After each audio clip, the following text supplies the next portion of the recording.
چاہیے. لوگ عید میلاد النبی بہت جوش و خروش سے مناتے ہیں، تو اس کو عید بھی کہتے ہیں. اور میرے بھائی کا بھی مجھے فون آیا، اس نے مجھے عید مبارک کہا. تو میں نے پوچھا کہ عیدیں تو دو ہوتی ہیں، عید الفطر اور عید الاضحیٰ. تو یہ جو عید کہتے ہیں اسے، یہ کہاں تک اسے کہنا ٹھیک ہے؟ ہمیں اسے عید کہنا چاہیے یا نہیں؟ اور نبی پاک کو یقیناً پتا ہوگا کہ ہم مسلم جو ہیں وہ ان کی محبت میں مغلوب کچھ نہ کچھ ضرور کریں گے. تو انہوں نے اس کے بارے میں کیا تاکید کی تھی کہ ہم اسے کس طرح سے مطلب اپنے جذبات کا اظہار کر سکیں اپنے نبی کی محبت میں؟ کیا کریں کہ جو ہمارے لیے ان کے احکامات کے اکارڈنگ ہو، یعنی بیسٹ ہمارا ہو کہ ان تک جائے اور ہمیں اس کا اجر ملے. تو اس کے لیے کچھ تھوڑا سا ربیع الاول کے حوالے سے ہمیں. اور کیا میلاد تو بہت ہوتے ہیں، لوگ بلاتے بھی بہت ہیں، اور پھر اس پہ بہت مبارکیں بھی ہوتی ہیں، اور بہت زیادہ درود اور سلام بھی پڑھا جاتا ہے، اور بڑی بڑی لمبی محفلیں ہوتی ہیں. اس کی کہاں تک کیا حقیقت ہے، اور مطلب ہمیں کیا اس کے بارے میں، ہم مسلمانوں کا کیا رویہ ہونا چاہیے؟ یہ ویسے بڑی فطری بات ہے کہ جب سے دنیا بنی ہے لوگ اپنی بڑی شخصیات کے دن مناتے رہتے ہیں، اور قومی لحاظ سے بھی مذہبی لحاظ سے بھی مختلف تہوار مختلف قوموں میں مختلف گروہوں جماعتوں اور مذاہب میں اس کے لیے مقرر کیے جاتے رہے. جیسے کرسمس کا تہوار ہے، ظاہر سیدنا مسیح علیہ السلام کی پیدائشی کی خوشی میں یہ لوگ مناتے ہیں. اور بھی بعض واقعات بڑے ہو جاتے ہیں قوموں کی زندگی میں، اس کو بھی لوگ مناتے ہیں. جیسے ہم اپنی آزادی کا دن مناتے ہیں، جیسے ہم قائد اعظم کا یوم وفات یا یوم پیدائش مناتے ہیں، علامہ اقبال کا یوم پیدائش یوم وفات مناتے ہیں.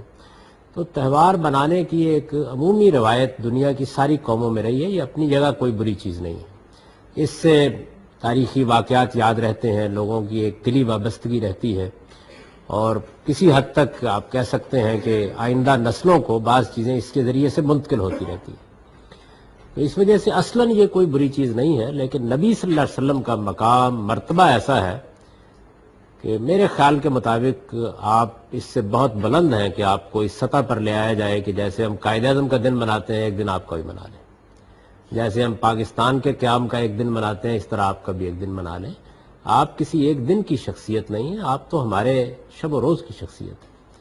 اور آپ کی بعثت، آپ کا نبوت کا مقام، یہ ایسی چیزیں نہیں ہیں کہ جس کو یاد کرانے کے لیے مجھے یا آپ کو دن منا کے کوئی اہتمام کرنا ہے.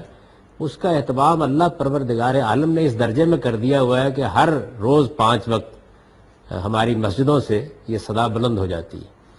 تو یہ نغمہ فصل گل و لالا کا نہیں پابند، بہار ہو کہ خزاں لا الہ الا اللہ. اس لیے میں تو اس کو پستی ذوق سمجھتا ہوں. میرے نزدیک اس کے لیے کوئی خاص دن منتخب نہیں کرنا چاہیے. یہی وجہ ہے کہ صحابہ کرام نے اس طرح کا کوئی کام رسول اللہ صلی اللہ علیہ وسلم کے معاملے میں نہیں کیا. یہ ہر روز کی شخصیت ہے، ہر دن کی شخصیت ہے، ہر دن آپ کا دن ہے، ہر مہینہ آپ کا مہینہ ہے. مسلمان کے شب و روز میں یہ یاد قائم رہنی چاہیے. اور اللہ نے اس کا بڑا غیر معمولی اہتمام کر رکھا ہوا ہے. یعنی یہ میرا اور آپ کا محتاج نہیں رہا. اللہ تعالیٰ نے جو اہتمام رسالت مآب صلی اللہ علیہ وسلم کے ذکر اور آپ کی رسالت کی بلندی کے لیے کر رکھا ہوا ہے، اس سے بڑا اہتمام دنیا میں کسی شخصیت کے لیے ہو نہیں سکتا. جس اہتمام سے ہماری ہر مسجد سے یہ صدا بلند ہوتی ہے اور 5 وقت بلند ہوتی ہے، اور پھر ہم جاتے ہیں اور درود و سلام کا بھی اتنا اہتمام کر دیا گیا ہے کہ ہم اپنی نمازوں میں ہر تشہد کے موقع پر پڑھ رہے ہوتے ہیں. اس غیر معمولی اہتمام کے ساتھ ایسی بلند و بالا شخصیت کو کہ جس کے کوئی مثیل نہیں ہے، عام شخصیات کی سطح پر اتارنا، یہ مجھے پسند نہیں. تو میں نے اس پہ لکھا بھی تھا ایک زمانے میں، آپ اس کو پڑھ سکتے ہیں. تو میں تو اس کو پسند نہیں کرتا. دوسری چیز یہ ہے کہ اس کو عید کہہ دیتے ہیں لوگ. تو یہ اگرچہ ٹھیک ہے کہ ہمارے ہاں عید الاضحیٰ اور عید الفطر کے لیے عید کا لفظ استعمال ہوتا ہے، لیکن عربی زبان کے حد تک تو اصل میں ہر تہوار عید ہی ہوتا ہے. یعنی اگر کسی ملک کا یوم آزادی بھی منایا جائے گا تو اس کو بھی عید ہی کہتے ہیں عربی میں. تو اس سے کوئی فرق واقع نہیں ہوتا. جب آپ نے منانے کا فیصلہ کر ہی لیا ہے تو پھر کہہ لیں عید.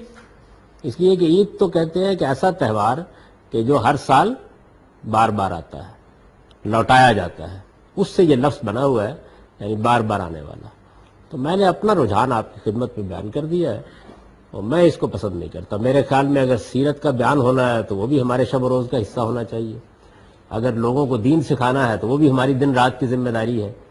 تو یہ ایک دن یاد کر کے پیغمبر کو آپ رکھ چھوڑے یہ میں سمجھتا ہوں کہ ان کے بلند ترین مرتبے کے شان شان نہیں. میلاد سے کیا مراد ہے؟ میلاد کا مطلب ہوتا ہے کچھ پاکیزہ اشعار پڑھ لیے جاتے ہیں یا آپ کی شان میں کوئی چیز پڑھ لی جاتی ہے تو اس پر کوئی اعتراض نہیں ہے. یعنی اگر آپ نے منانے کا فیصلہ کر لیا ہے تو پھر تو صرف یہ دیکھا جائے گا کہ اس میں آپ کیا فرما رہے ہیں. تو اگر کوئی اس طرح کی بات ہے کہ جس میں کچھ مشرکانہ مضامین ہے یا نبی کا مرتبہ خدا سے بڑھانے کی کوشش کی گئی ہے یا جھوٹی روایات جس طرح عام طور پر بیان کی جاتی ہیں ہمارے ہاں وہ بیان کی جا رہی ہیں، کیونکہ مجھے تو یہ باقی تو کوئی مولود شریف سننے کا نہیں کبھی سعادت حاصل ہوئی، لیکن بعض میں نے ایسے ہی ٹیلی ویژن کے اوپر 2-3 تقریریں سنی تو مجھے معلوم ہوا کہ یہ کیا دنیا ہے جس سے میں تو واقف نہیں ہوں بالکل ہی. یعنی بالکل لایانی قصے اور بالکل بےمانی روایات، نہ ان کا کوئی سر نہ ان کا کوئی پیر، نہ وہ کہیں قرآن میں ہے نہ کوئی صحیح روایات میں ہے، وہ بیان کیے جاتے ہیں. تو اگر صحیح آپ کی تاریخ بیان کی جاتی ہے، سیرت بیان کی جاتی ہے یا آپ کی تعلیمات کا ذکر کیا جاتا ہے اور وہ تعلیمات جو قرآن میں ہے اور صحیح احادیث میں بیان ہوئی ہیں تو پھر کوئی قابل اعتراض بات نہیں ہے، ضرور کریں. لیکن یہ ضرور دیکھ لینا چاہیے کہ نبی صلی اللہ علیہ وسلم کا معاملہ کسی ہما شما کا معاملہ نہیں ہے. آپ کی طرف نسبت دے کر جو بات بھی بیان کی جائے وہ بات صحیح بات ہونی چاہیے. صحیح سے میرا مطلب یہ ہے کہ اپنی امکان کی حد تک تحقیق کر کے بات کرنی چاہیے کیا بات ہے جو ہم کر رہے ہیں، کیونکہ آپ کی ذات کے حوالے سے جو بات بھی بیان کی جائے گی وہ لوگوں کے لیے عقیدت کا منبع بھی بنے گی اور اس سے وہ دین بھی اخذ کریں گے. تو یہ بڑی ضروری بات ہے کہ اس میں احتیاط کی جائے. تو میں تو بند کر کے بیٹھ گیا اپنی، اس کے بعد نہیں سن سکا جو کچھ بیان ہو رہا تھا. بلکہ بعض قصے میں نے بہت چیزیں پڑھی کہیں اپنے زمانہ طالب علم میں اس طرح کی جو کہانیاں بیان کی جاتی ہیں، لیکن اب تو ایسی کہانیاں سننے کو ملی کہ جو اس وقت بھی نہیں سنی تھی.